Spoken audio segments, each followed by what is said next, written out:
Okay, good morning, everybody. Um, so I'm gonna tell you about the time when I dumped a guy for being too white. Please leave your comments and your judgment below. Um, and if you're going to leave your comments and your judgments, just make sure that you listen to the whole video before you decide to comment. Um, and then subscribe to my channel because I'm going through a period of transformative reminiscence. So I'm not doing this just to talk. I'm doing this to kind of um, move to a better place in my life, and to be able to offer the services to other people. Where you go back and look at pivotal points in your life, and you use it to kind of develop a sense of self. So, I guess I have to use real names because I'm really bad at making up names. But I'm gonna try to make up names to keep people's um, identity private. So G was my 11th grade boyfriend. Um, After 10th grade, I was introduced to this Ivy League summer government class. I loved government and politics, so I was really excited to take this class. Um, when I went there, there was a lot of other kids there. Because of where this Ivy League school, it was a small school. It's not like one that you know the name of. Um, but because of where it was located, a lot of people don't know.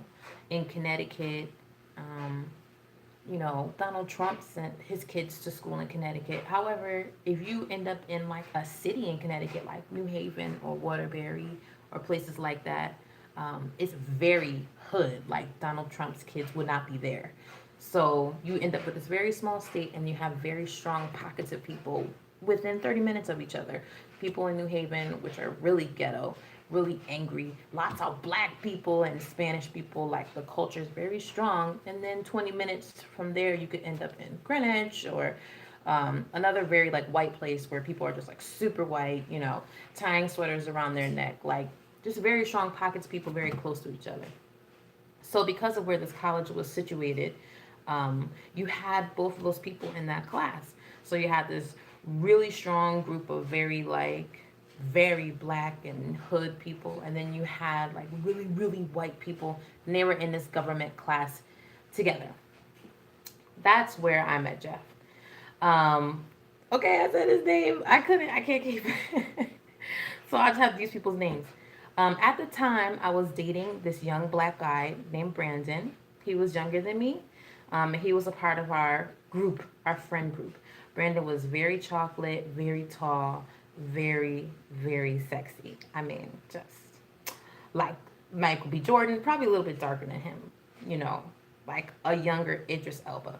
Very attractive. Played the piano, went to church like me. We understood each other, so we got together really fast. And at the time, as a kid, I really wasn't handling my sexuality well, so we got physical pretty quickly as well. Um, I didn't really have the ability to connect to people well, so even though we got physical, for me the emotional connection wasn't there. Um, so during this time while I was dating this other guy, Brandon, I started getting to know Jeff because he was in this class and we had a lot in common. He loved politics like me. He wanted to be a lawyer, which at the time I wanted to be a lawyer. We just got along really well, and he was very free spirited. Like you could smell his freeness on him. He would just run around and be open, and I was digging it. And we were always together just because we had so much in common. So eventually we kind of started kissing. And then we kind of made out. And like I said, I was irresponsible with my sexuality. So we got physical. I was really excited to be physical with him because I was going to be his first. Don't judge me. At the time, I was like in 10th, 11th grade. I was not responsible. So even though the only reason why I had sex with him was because I wanted to be his first, I had really strong emotional connections to him because we had a lot in common and I just loved everything about him. So even though I tried to keep that situation under wraps because I was currently dating another guy, everybody found out and they tried to embarrass me. You know how people in the hood are, like, like you a hoe, you nasty bee, da da da da. Um, People never really accepted me my whole life, so it didn't disturb me a whole bunch. And Jeff was really accepting of me through the whole situation. Like he understood I didn't really have the emotional connection to that guy, so he kind of stood by me through the whole situation, and we never really broke up. Brandon was obviously pretty upset, but he was a good-looking guy. There was lots of girls there. He got over it, and I feel like everybody kind of got over it. It was upsetting at first. People were mad at me, but we all got over it. And I really wanted to be with Jeff. Like I didn't sleep with Jeff just because I was sleeping around. Like I liked him. We were always together. So everybody got over it, and we decided that we were all gonna get along, and nobody was gonna fight anybody. um.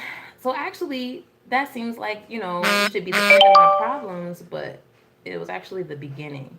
And the reason why it was the beginning was because Jeff was very white. He had strawberry blonde hair. He had blue eyes. He played soccer.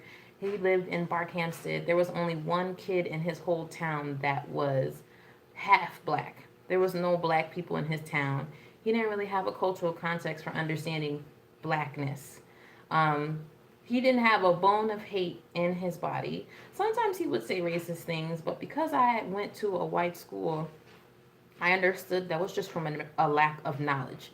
He accepted all of my like ghetto hood friends, and when I say ghetto, I'm not meaning this in like a bad way, like oh they're ratchet ghetto. I mean like they have the mindset of living in the hood. Like when you're ghetto to me, it's not necessarily like oh she's ratchet. You are you have a ghetto mentality. You understand the mindset of living in the ghetto, which is very different from living in the suburbs.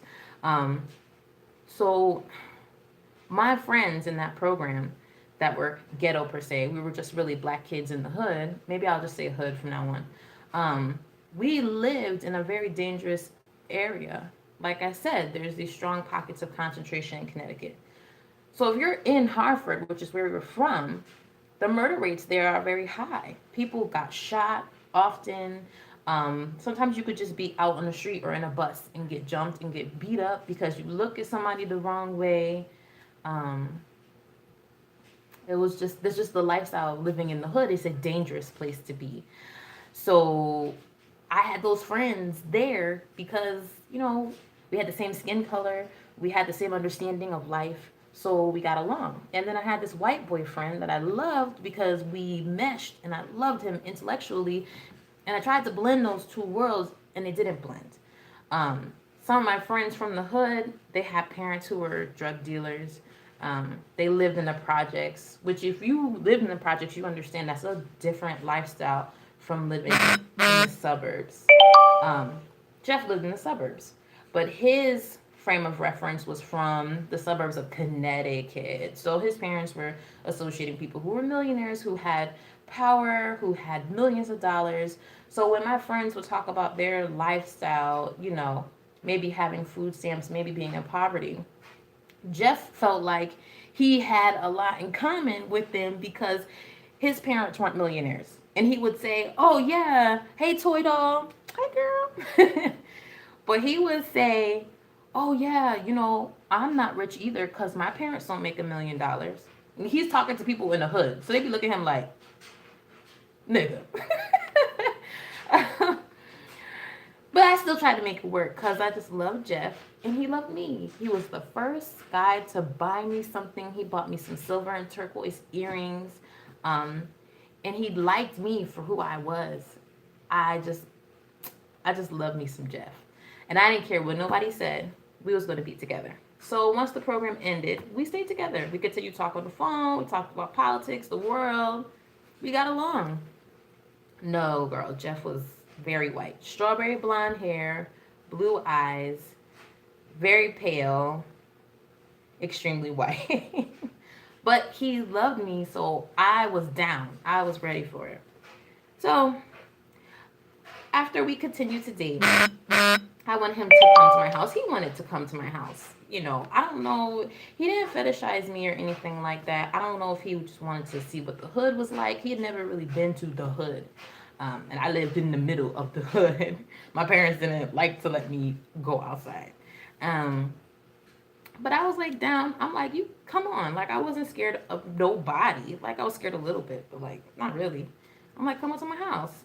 So we devised a plan. His father sold, I think, insurance in Hartford. So he was going to take the bus from the suburbs, or he was going to ride with his dad to his job. Then he was going to take the bus from his dad's job to my house. I knew what bus he had to take, so it was easy. Jeff was very white. He got on this city bus.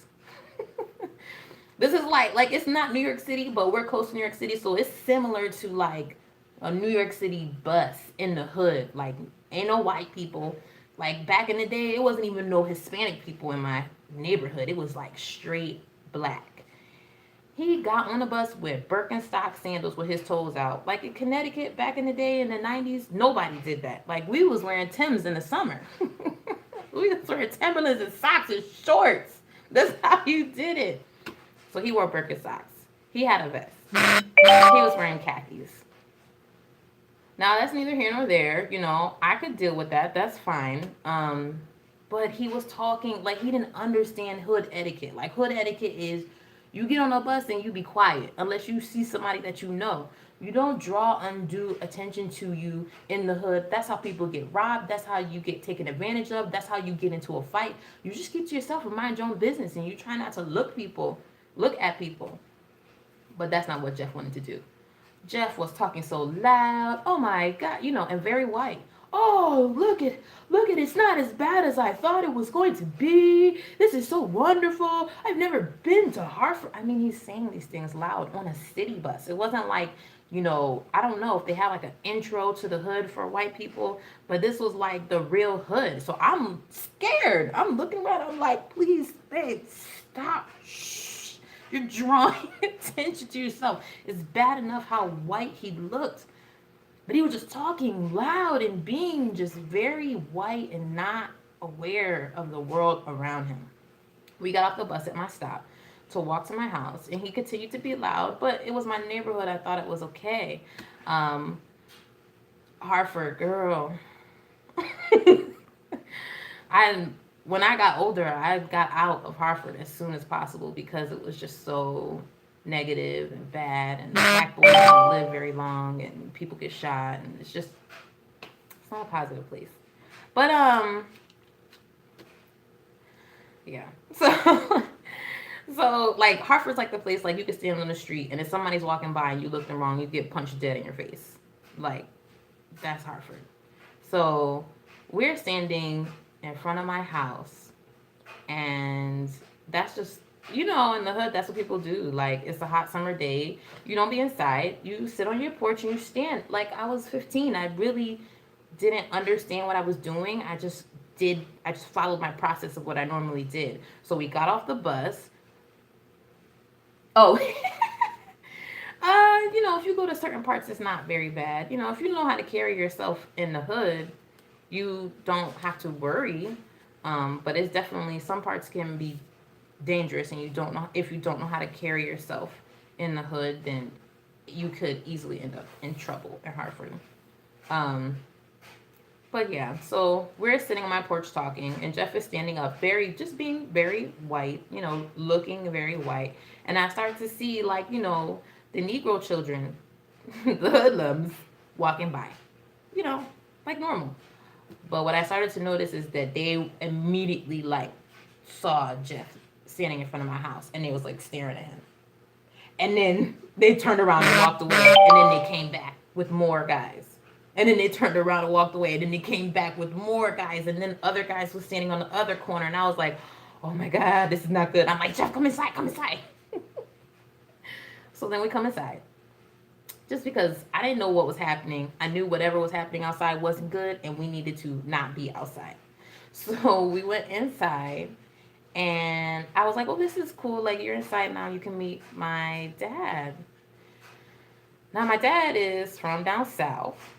He's Oklahoma. Some people say it's not down south, but it's down south. um, but he was raised, my dad is in his 60s, so he was raised in a time when white people didn't fraternize with black people. My dad was raised in a different world. So when my dad saw Jeff, he knew that I had a boyfriend coming over. I told him where I met him, but I don't think I told my dad that he was white. I think I just said, like, I really like this guy. I want you to meet him. So my dad met him and he was furious. Like, he couldn't stand him, and then Jeff was touching me too much. I don't know. I try to tell some of my white friends now that I'm older, I try to explain some of the nuances of black people, and one of the things is like black people generally, just older parents, they don't want to see PDA. They don't want to see hugging, kissing. Like, they don't even really do dating real big. Like, like, oh, they just kissing. Like, black people just don't do. They just don't do that. They just don't do a lot of that. Like, you can kiss, you can have sex, but you don't do it in front of your parents. You give them that level of respect where you kind of keep yourself a little bit separate. But white people typically don't do that. They typically, when they're boyfriend and girlfriend, they act like boyfriend and girlfriend in front of their parents. Maybe they give each other, I'm not going to, the little peck on the cheek or whatever. They hug, they hold hands in front of the parents. My parents were not down with this. So Jeff wanted to hold my hand. Jeff was like kissing me on the face, and it was sending my dad, like I could see my dad just going like this. And I was trying to get Jeff to stop. But you don't see? Yeah. I don't mind PDA, but I try to be respectful of my parents and other people because I know that they're not okay with it. And he just couldn't. He didn't understand, so he didn't stop, and he didn't get the nonverbal cues from our father because I think it's just because he's white. He could have just been oblivious, but my dad was trying to hold it in, and I feel like if you were raised in the community, you could kind of tell when you're crossing the line without somebody telling you about yourself. But Jeff wasn't able to see it. If right, yeah, a lot of guys don't understand. I feel like if you're not in the culture, it is, yeah, they don't understand. It's not a good thing in the hood. Okay, I'm sorry, y'all. Me and Toy Dogs talking. um, yeah. So my dad left. He didn't really want to talk to him. He was kind of just like, oh, okay, hi, nice to meet you, and then left.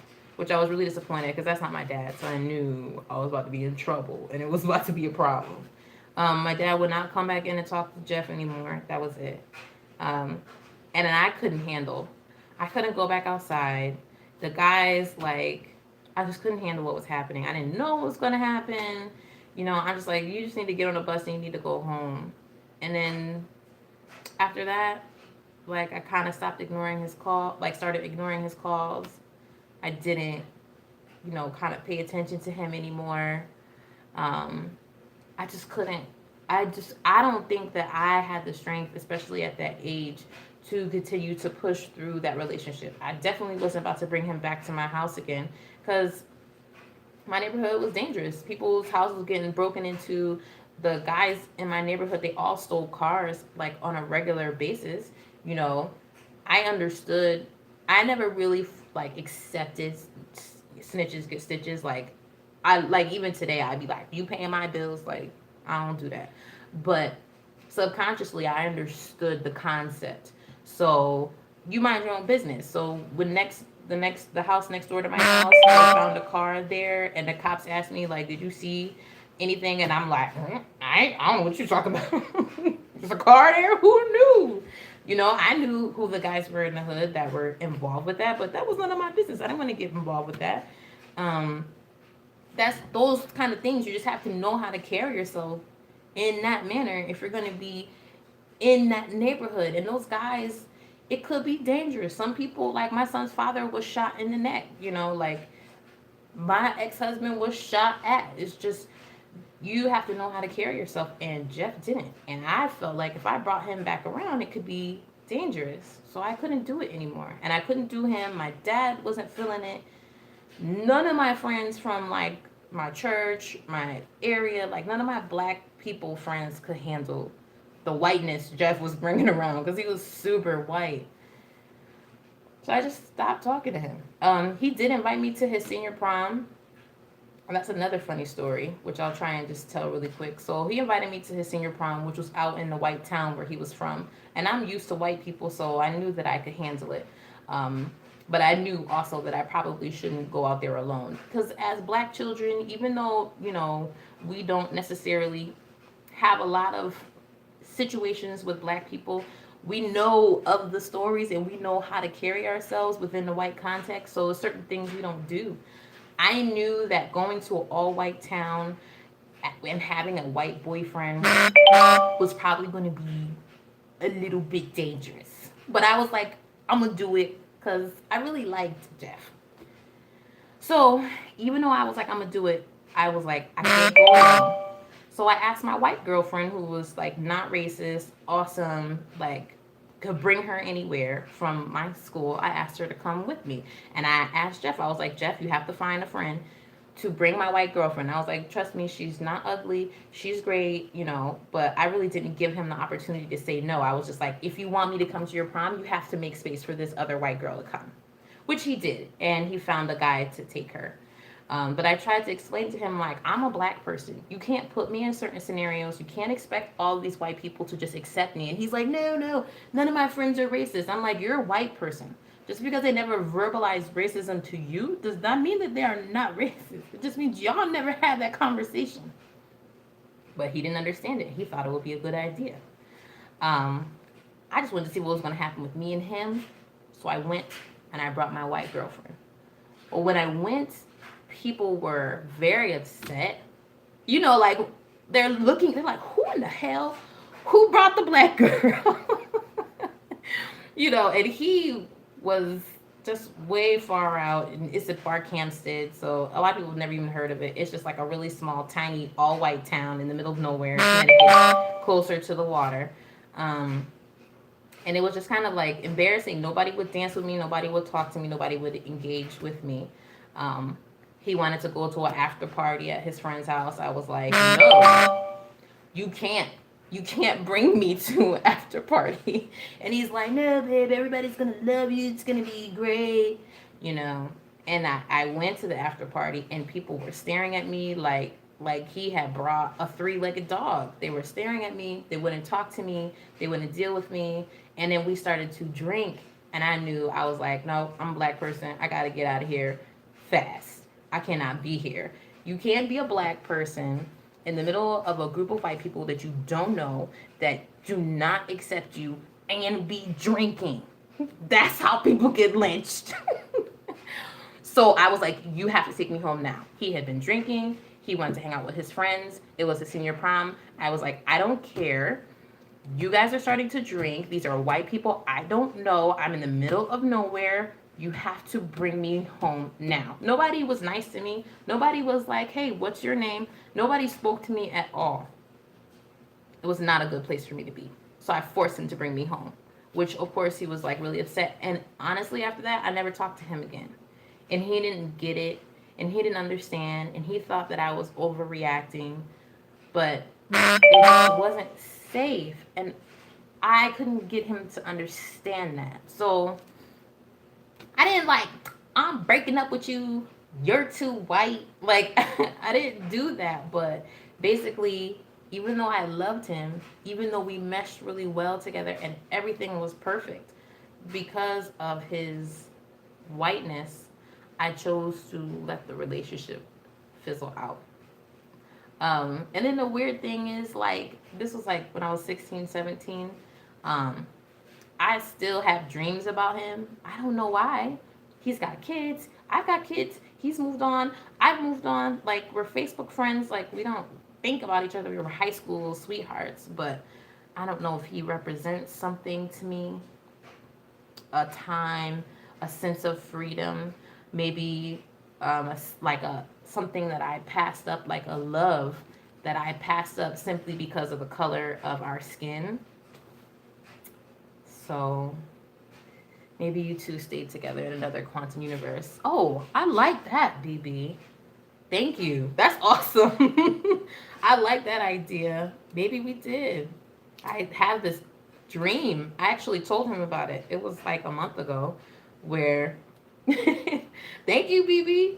Yeah, I had a dream about him. I was holding his kid. It was a very like white kid with red hair and blue eyes, like white, black, like just white. But he was so cute. And I remember in the dream, I'm touching his cheeks and they're so soft. And I'm like, I'm gonna make sure that your dad takes you. And Jeff was like, that's not my kid. And I was like, you see this white baby? You see how white this baby is? This your kid. And he's like, that ain't my kid. I don't. Well, of course he's not talking like that. He's like, I don't know what you're talking. That is not my child. I was like, Jeff, you see this white baby? And I looked at the baby and I was like, I'm gonna make sure he takes you. Don't you worry. And then I woke up and I Facebooked him because I was like, it was so realistic. And I had this white baby with red hair and blue eyes. It was so white.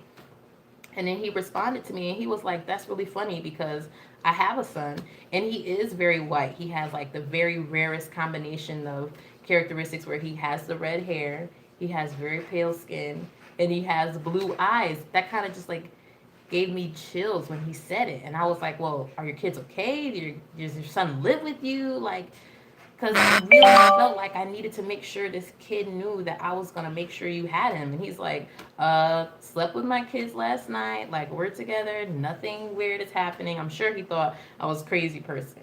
So, and I literally just woke up this morning with another dream about him. We were like in London. So I don't know if it represents anything, but I just wanted to share that with you guys. And thank you guys for the positive comments. And anybody has any negative comments, you definitely can leave it below. I'm willing to explore all aspects because I'm just trying to get to a better point in my life. And if anybody out there decides to date a white guy, and they're not going to fetishize you and be really weird and they're going to accept you for who you are, don't be like me and dump them because they're white, because that might not be the best thing for you.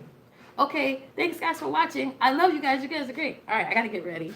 Love you. Oh, thank you, BB, for real. I think, oh, that really means a lot to me. Thank you. I will try and keep them up, and then you guys leave all the comments you want, and then I'll